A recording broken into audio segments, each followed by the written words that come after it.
میں ایک درزی ہوں اور میں نے اپنی سوسائٹی میں ہی دکان بنائی ہوئی تھی۔ اللہ کے فضل و کرم سے پوری سوسائٹی کے لوگ مجھ سے کپڑے سلوانے آتے تھے۔ مجھے دکان بنائے 2 سال ہو گئے تھے اور آج تک کوئی بھی شخص میری دکان پر کپڑوں کے حوالے سے شکایت لے کر نہیں آیا تھا۔ میں نے اپنی سہولت کے لیے 2 کاریگر لڑکے بھی رکھے ہوئے تھے، وہ بھی کافی ماہر تھے اور ان کے ہاتھوں میں بھی بہت صفائی تھی۔ میرا نام عاقب ہے اور میں نے سوسائٹی میں اپنا ذاتی گھر بنایا ہوا تھا، جہاں پر میں اپنی بیوی اور 2 بچوں کے ساتھ رہائش پذیر تھا۔ میرے والدین اس دنیا میں نہ تھے، صرف ایک بڑی بہن تھی جو شادی شدہ تھی اور اپنے شوہر کے ساتھ دبئی رہتی تھی۔ وہ جب اپنے شوہر کے ساتھ پاکستان آتی تو میرے گھر ہی رہائش کرتی تھی۔ اس کا شوہر میرا ماموزاد تھا، وہ انجینئر تھا اور دبئی میں کسی فرم میں جاب کرتا تھا۔ فرم نے اسے رہنے کے لیے گھر بھی دیا ہوا تھا، اس لیے شادی کے کچھ عرصے بعد وہ میری بہن کو بھی دبئی لے گیا، جن سے کبھی کبھار ملنا جلنا ہو جاتا۔ شام کو جب میں دکان بند کر گھر جا رہا تھا تو مجھے راستے میں ایک شخص مل گیا جس نے بادشاہوں والا لباس پہنا ہوا تھا اور اس کے سر پر تاج بھی تھا، اور وہ سچ مچ میں بادشاہ لگ رہا تھا۔ وہ جدھر سے بھی گزرتا تو لوگ اسے دیکھ کر ہنسنے لگتے اور اس کا مذاق اڑاتے، لیکن وہ شخص کسی کی بھی پرواہ نہ کرتا۔ میں اس شخص کو اپنی سوسائٹی میں پہلی بار دیکھ رہا تھا۔ میں نے الیکس لیگ کے بعد اس سے پوچھا کہ آپ کون ہیں اور اس سوسائٹی میں کیا کر رہے ہیں۔ میرے سوال پر وہ آدمی زیر لب مسکرایا اور جواباً کہنے لگا، بچے، مجھے حیرت ہے کہ تم مجھے نہیں پہچانتے۔ ارے بابا، میں اس ملک کا بادشاہ ہوں اور اپنی رایا کی خبر گیری کرنے کے لیے نکلا ہوں۔ ویسے میرا نام بادشاہ ہی ہے۔ اس کی بات سن کر مجھے اس کی ذہنی حالت پر شبہ ہوا تھا۔ یقیناً وہ کوئی پاگل خانے سے آیا تھا اور فرار ہو کر ہماری سوسائٹی میں آ گیا تھا۔ میں نے مذاق کرنے والے انداز میں پوچھا، بادشاہ سلامت، آپ نے رایا کی خبر گیری کی، پھر اپنی رایا کو کس حالت میں پایا؟ بادشاہ نے پہلے ادھر ادھر دیکھا، پھر مسکراتے ہوئے کہنے لگے، میری رایا بہت خوشحال ہے۔ ہر کسی کے پاس اپنا مکان ہے، کار ہے، موٹر سائیکل ہے، بڑے مہنگے مہنگے موبائل ہیں، لوگوں کے گھروں میں ایئر کنڈیشنر لگے ہوئے ہیں، لیکن تم مجھے غریب لگتے ہو۔ میں نے اس کی بات سن کر دل ہی دل میں نہ صرف ہنسا بلکہ مجھے 100% یقین ہو گیا تھا کہ وہ واقعی پاگل آدمی ہے۔ مجھے خاموش پا کر اس نے کہا، بچے، مجھے پتا ہے تم غریب ہو، اسی لیے بولو، تمہیں کیا چاہیے؟ میں تمہارے لیے کیا کر سکتا ہوں؟ میں نے کہا، بادشاہ سلامت، اللہ کا مجھ پر فضل ہے، مجھے کچھ نہیں چاہیے۔ یہ کہہ کر میں آگے بڑھ گیا۔ میں نے کچھ دور جانے کے بعد دیکھا تو بادشاہ وہیں کھڑا حیرت بھری نظروں سے مجھے دیکھ رہا تھا۔ پھر اس نے پیچھے سے آواز دیتے ہوئے کہا، بچے سن، سوچ لو، جو مانگنا ہے مانگ لو، ابھی میں تمہیں دے سکتا ہوں، بعد میں مانگو گے تو نہیں دوں گا۔ اس کی باتوں پر مسکراتا ہوا میں گھر پہنچ گیا۔ میں نے گھر میں داخل ہو کر سب کو سلام کیا اور صحن میں پڑی کرسی پر بیٹھ گیا۔ ماریا فوراً میرے لیے پانی لے آئی۔ میں پانی پینے کے دوران بھی بادشاہ کی باتیں سن کر ہنستا رہا۔ ماریا نے مجھے مسکراتے دیکھا تو وہ بھی پوچھے بنا نہ رہ سکی، عاقب، آپ کس بات پر مسکرا رہے ہیں؟ میں نے تو آپ کو کوئی لطیفہ نہیں سنایا۔ ماریا کی بات پر میں ہنس دیا۔ وہ بھی مذاق کرنے کی عادی تھی اور موقع دیکھ کر مجھ پر جگت مار دیا کرتی تھی۔ میں اس کی جگت بازی پر کبھی ناراض نہیں ہوا تھا، بلکہ مجھے اچھا لگتا تھا، کیونکہ ماریا اور میری محبت کی شادی تھی اور میری چچا زاد تھی۔ وہ مڈل پاس تھی، میں اسے بہت پسند کرتا تھا۔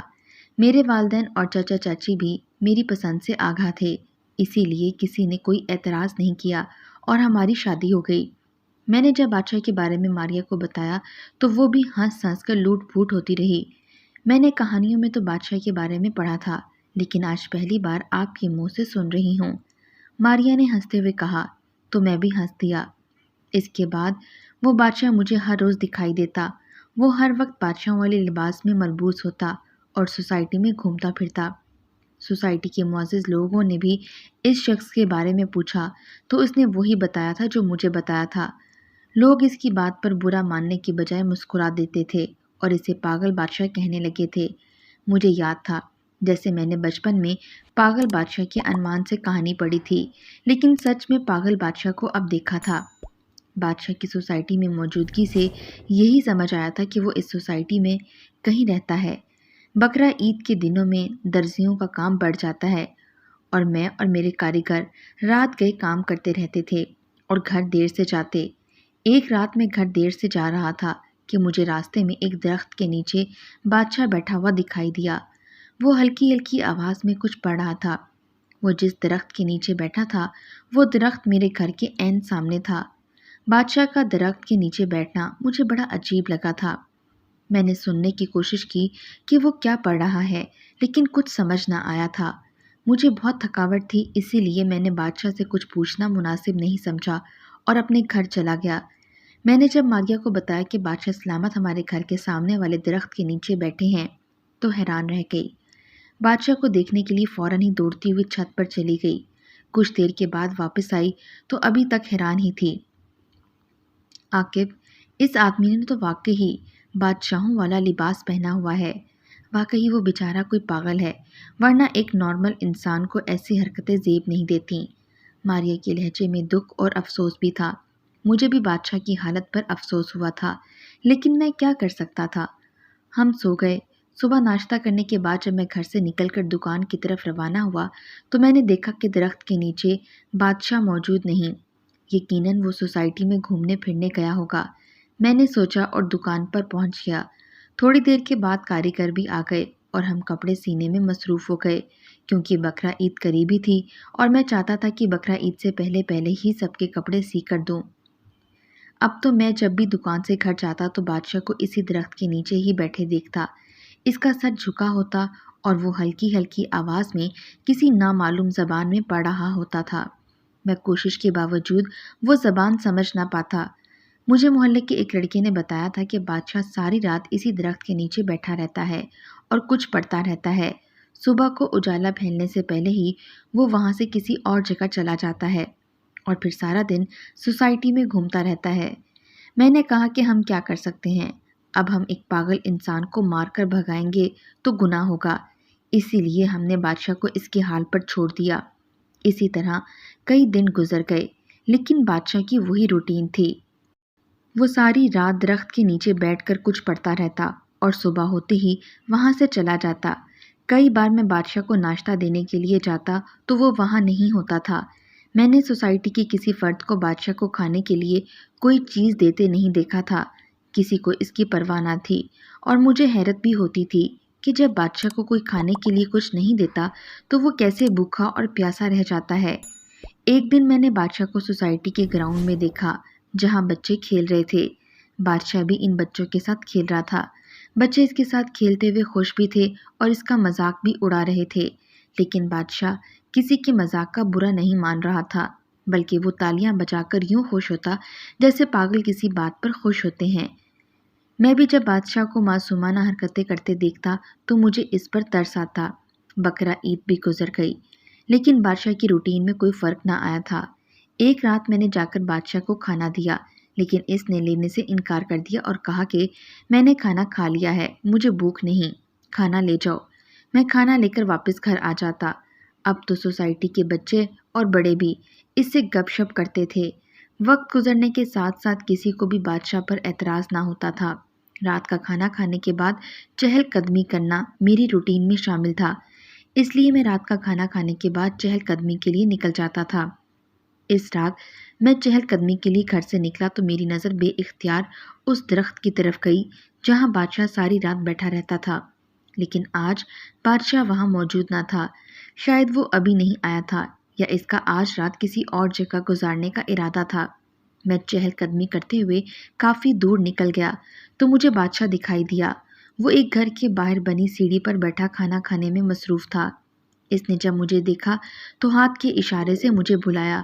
میں اس کے پاس پہنچا تو اس نے کہا، بچے آ بیٹھ، میرے ساتھ کھانا کھا، بڑے مزے کا کھانا بنا ہوا ہے۔ میں نے اسے کچھ فاصلے پر بیٹھتے ہوئے کہا کہ بادشاہ سلامت، آپ کھانا کھائیں، میں ابھی کھا کر ہی آ رہا ہوں۔ بادشاہ نے برا سا منہ بناتے ہوئے کہا کہ اچھا، تم نے مجھ سے پہلے کھانا کھا لیا، حالانکہ میں بادشاہ ہوں اور تم میری رعایا ہو، تمہیں مجھ سے پہلے کھانا نہیں کھانا چاہیے تھا۔ خیر، میں نے تمہیں معاف کر دیا، آئندہ احتیاط کرنا۔ ورنہ میں تمہیں سخت سزا دوں گا۔ بادشاہ کی باتوں پر میں مسکرائے بنا نہ رہ سکا۔ بادشاہ نے مجھے مسکراتے ہوئے دیکھا تو غصے سے بولا، بچے، تم میری باتوں پر مسکرا رہے ہو، خبردار جو دوبارہ مسکرائے۔ اب جاؤ یہاں سے اور مجھے اطمینان سے کھانا کھانے دو۔ میں بامشکل اپنی ہنسی ضبط کر کے اٹھا اور گھر کی طرف چل دیا۔ تھوڑی دور جانے کے بعد میں بادشاہ کی باتوں پر ہنس پڑا تھا۔ بیچارے بادشاہ کو پتہ ہی نہیں تھا کہ وہ کیا بول رہا ہے۔ اس کے منہ میں جو آتا تھا کہہ دیتا تھا۔ مجھے ایک بار پھر افسوس ہو رہا تھا کہ پتہ نہیں بادشاہ کیسے پاگل ہوا تھا۔ کیا اس کی کوئی اولاد نہیں تھی جس نے اسے بے یار و مددگار چھوڑ دیا تھا، پلٹ کر اس کی خبر گیری نہ کی تھی؟ آپ کو سڑکوں، گلیوں اور بستیوں میں ایسے کئی لوگ ملیں گے جن کی اولادوں نے انہیں گھروں سے نکال دیا ہوتا ہے اور وہ زمانے کی ٹھوکریں کھانے پر مجبور ہو جاتے ہیں۔ ان کا کوئی پرسانِ حال نہیں ہوتا، نہ رہنے کے لیے چھت ہوتی ہے اور نہ ہی کھانے کے لیے کوئی چیز ہوتی ہے۔ کئی لوگ تو انہیں دھتکار دیتے ہیں۔ میں نے سوچا کہ میں کسی طرح بادشاہ سے اس کے بارے میں پوچھنے کی کوشش کروں گا، ممکن ہے اسے یاد آ جائے۔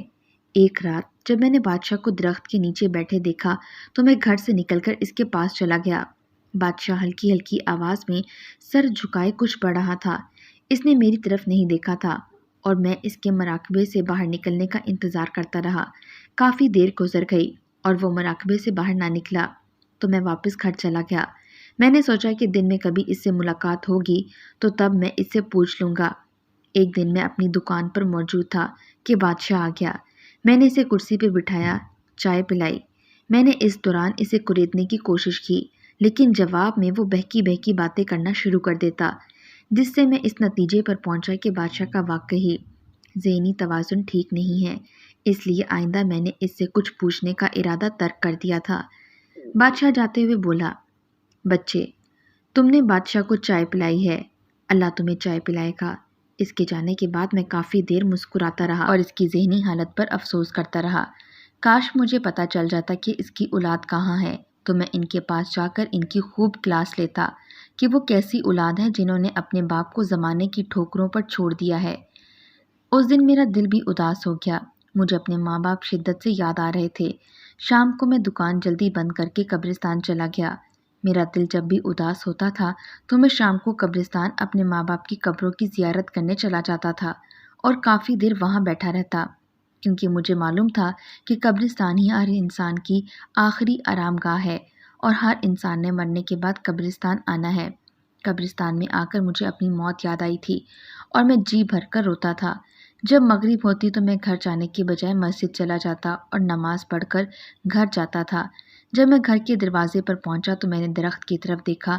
بادشاہ جلدی ہی وہاں آ گیا تھا۔ وہ سر جھکائے کھانا کھانے میں مصروف تھا۔ میں گھر آیا، ماریا نے بتایا کہ آج اس نے بادشاہ کو کھانا بھجوایا تھا تو اس نے خوشی سے لے لیا۔ میں نے ماریا سے کہا کہ تم نے یہ اچھا کام کیا ہے۔ ہم سب نے مل کر رات کا کھانا کھایا۔ ماریا اور بچے ٹی وی دیکھنے میں مصروف ہو گئے کیونکہ کل اتوار تھا اور بچوں کو اسکول سے چھٹی تھی۔ میں اپنے کمرے میں چلا گیا۔ میں نے الماری سے ایک کتاب نکالی اور اسے پڑھنے میں مصروف ہو گیا۔ رات سونے سے پہلے میں کبھی کبھار مطالعہ کرتا تھا۔ مطالعہ کرتے کرتے رات 10 بج گئے اور ماریا آ گئی۔ اس نے بتایا کہ میں نے بچوں کو سلا دیا ہے، اب آپ بھی سو جائیں، لیکن میرا دل سونے کو نہیں کر رہا تھا، اسی لیے میں نے ماریا سے کہا کہ تم سو جاؤ، مجھے جب نیند آئے گی تو میں سو جاؤں گا۔ ماریا تو سو گئی جبکہ میں کتاب پڑھتا رہا اور مجھے وقت تو گزرنے کا پتہ ہی نہیں چلا۔ رات کے 12 بج رہے تھے لیکن نہ جانے کیوں نیند میری آنکھوں سے کوسوں دور تھی۔ جب مجھے محسوس ہوا کہ میرا دم گھٹ رہا تھا تو میں کمرے سے نکل کر چھت پر چلا گیا۔ کھلی فضا میں آتے ہی میں نے ٹہلنے کے ساتھ ساتھ لمبے لمبے سانس لیے اور ٹھنڈی ہوا اپنے اندر انڈی لی۔ اچانک مجھے بادشاہ کا خیال آیا۔ میں نے سوچا کہ دیکھوں تو صحیح بادشاہ جاگ رہا ہے یا سو رہا ہے۔ میں نے دیوار سے جھانک کر درخت کے نیچے بیٹھے بادشاہ کی طرف دیکھا۔ بادشاہ کے ساتھ کچھ عجیب سے کپڑوں والے لوگوں کو دیکھ کر میں حیران رہ گیا۔ ان کی تعداد 3 تھی۔ اگلے ہی لمحے جب میری نظر ان کے پاس بیٹھے 2 لڑکوں پر پڑی تو میری حیرت میں اضافہ ہو گیا۔ وہ لڑکے ہمارے ہی سوسائٹی کے رہنے والے تھے۔ میں نے سوچا کہ بادشاہ کے پاس بیٹھے عجیب سے کپڑوں والے لوگ کون تھے اور ہماری سوسائٹی کے لڑکے وہاں کیا کر رہے تھے۔ مجھے تجسس کے ساتھ ساتھ پریشانی بھی ہوئی۔ میں چھت سے اتر کر دروازے کی طرف پڑا۔ میں نے بڑی آہستگی سے دروازہ کھولا اور باہر نکل کر اندھیرے میں دبے پاؤں سے چلتا ہوا ایک لمبا چکر کاٹ کر درخت کے پیچھے پہنچا۔ بادشاہ کے سامنے بیٹھے عجیب کپڑوں والے لوگوں کے حلیے بھی موالی ٹائپ تھے۔ ان کی داڑھی اور مونچھیں بڑی ہوئی تھیں، سر کے بال بھی کافی بڑے ہوئے تھے۔ جو لباس پہنا ہوا تھا وہ بھی میلا کچیلا تھا۔ ان دونوں لڑکوں کے ہاتھوں میں تھیلے تھے اور وہ بادشاہ کی طرف دیکھ رہے تھے۔ بادشاہ ان سے کہہ رہا تھا، دیکھو بچوں، اگر تم دونوں میرا کام کر دو گے تو میں اس کے بدلے تمہیں ہزاروں روپے دوں گا اور آئندہ سے تم میرے ساتھی بن جاؤ گے۔ میرے ساتھ کام کرو گے تو ساری زندگی عیش کرو گے۔ ایک لڑکے نے کہا، بادشاہ تم فکر مت کرو، مجھے پیسوں کی ضرورت ہے، اس لیے ہم تمہارا ساتھ کام کریں گے اور تم جو کہو گے وہی کریں گے۔ بادشاہ نے کہا کہ ٹھیک ہے، اب تم جاؤ۔ وہ دونوں لڑکے وہاں سے چلے گئے تو بادشاہ ان موالیوں کی طرف متوجہ ہوا، تم بھی فوراً یہاں سے جاؤ، اگر کسی کی نظر تم تینوں پر پڑ گئی تو وہ شک میں پڑ جائیں گے۔ بعض سے کہنا کہ وہ بے فکر ہو جائیں، میں اس سوسائٹی میں بادشاہ کے بھیس میں رہ رہا ہوں، لوگ مجھے پاگل سمجھتے ہیں، میں اپنا کام کر رہا ہوں، بہت جلد نئے گاہک بنا کر لے آؤں گا۔ وہ تینوں موالی وہاں سے چلے گئے اور بادشاہ نے درخت کے ساتھ ٹیک لگا کر آنکھیں بند کر لیں۔ بادشاہ کی باتیں سن کر میں سمجھ گیا تھا کہ وہ نارمل آدمی ہے اور بھیس بدل کر یہاں رہ رہا ہے۔ یقیناً وہ کسی غیر قانونی کام میں ملوث ہے اور سوسائٹی کے لڑکوں کو خراب کر رہا ہے۔ میرا دل چاہا کہ میں بادشاہ کی گردن دبا دوں، لیکن میں اپنے ارادے پر عمل نہ کر سکا کیونکہ میں بادشاہ کو رنگے ہاتھوں پکڑوانا چاہتا تھا۔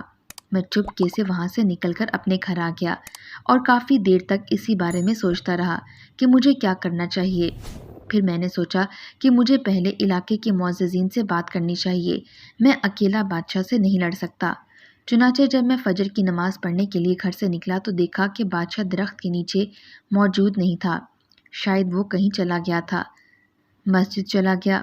نماز پڑھنے کے بعد میں نے چند معززین کو جمع کیا اور انہیں بادشاہ کے بارے میں بتایا تو سب کے ہی منہ حیرت سے کھلے کے کھلے رہ گئے۔